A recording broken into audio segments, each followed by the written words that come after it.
Hi friends, எல்லாருக்கும் வணக்கம். இந்த வீடியோ பற்றியில் 10 கொஸ்டின் டெஸ்ட்டாக பார்க்க போகிறோம். ஸோ அதனால் எந்த இடத்தையும் தள்ளி பார்க்காம வீடியோவை தொடர்ச்சியாக பாருங்கள். கண்டிப்பாக யூஸ்ஃபுல்லாக இருக்கும். ஓகே ஃப்ரெண்ட்ஸ், வாங்க நம்ம வீடியோக்குள்ளே போகலாம்.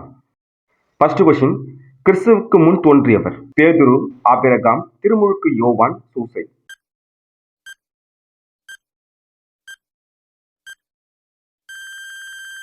ஆன்சர் திருமுழுக்கு யோவான். கிறிஸ்துவுக்கு முன் தோன்றியவர் திருமுழுக்கு யோவான். கொஸ்டின் 2, திருமுழுக்கு யோவானுக்கு வீரமாமுனிவர் தன் காப்பியத்தில் இட்ட பெயர்? கருணாகரன், கருணையன், கருணாமூர்த்தி, வலின்.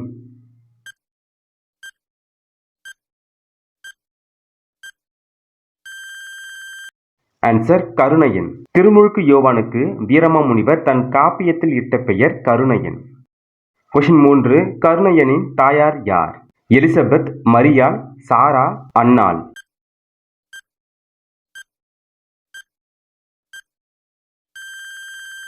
Answer Elizabeth. கருணையனின் தாயார் எலிசபெத். கொஸ்டின் 4, தேம்பா கூட்டல் அணி என்பதன் பொருள்? வாடாத மாலை, சூடாத மாலை, பாடாத மாலை, தேன் மாலை.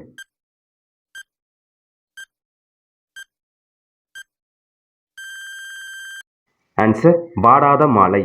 தேம்பா கூட்டல் அணி என்பதன் பொருள் வாடாத மாலை.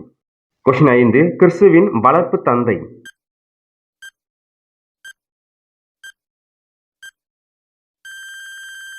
ஆன்சர் சூசையப்பர். கிறிஸ்துவின் வளர்ப்பு தந்தை சூசையப்பர். கொஸ்டின் 6, தேம்பாவணி நூலில் உள்ள காண்டங்கள்?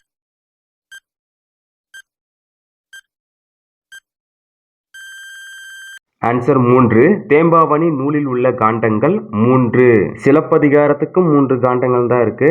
கம்பராமாயணத்துக்கு 6 காண்டங்கள். கொஸ்டின் 7, தேம்பாவணி படைக்கப்பட்ட காலம்? 7ஆம் நூற்றாண்டு, 12ஆம் நூற்றாண்டு, 17ஆம் நூற்றாண்டு, 19ஆம் நூற்றாண்டு.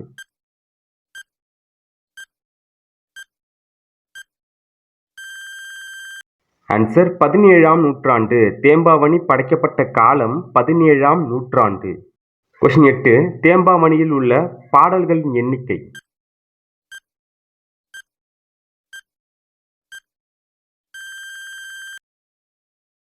ஆன்சர் 3615.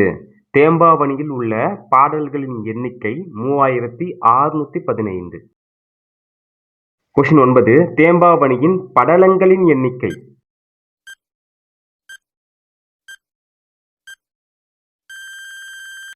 ஆன்சர் 36. தேம்பாவணியின் படலங்களின் எண்ணிக்கை 36. கொஸ்டின் 10, தேம்பாவணி ஒரு டேஸ் நூல் ஆகும்? பெருங்காப்பியம், புதினம், நாடக நூல், வரலாற்று நூல்.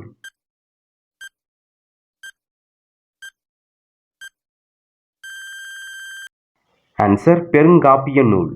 தேம்பாவணி ஒரு பெருங்காப்பிய நூல். தேம்பாவணியின் ஆசிரியர் வீரமாமுனிவர். இந்த 10 கொஸ்டின்ல நீங்க எத்தனை கொஸ்டினுக்கு சரியா ஆன்சர் பண்ணீங்கன்னு சொல்லிட்டு இந்த வீடியோ கமெண்ட் பாக்ஸ்ல கமெண்ட் பண்ணுங்க. இந்த வீடியோ பதிவு கண்டிப்பா உங்களுக்கு பயனுள்ளதா இருக்கும்னு நினைக்கிறேன். ஓகே ஃப்ரெண்ட்ஸ், அடுத்த வீடியோ பதிவு சந்திப்போம். நன்றி, வணக்கம்.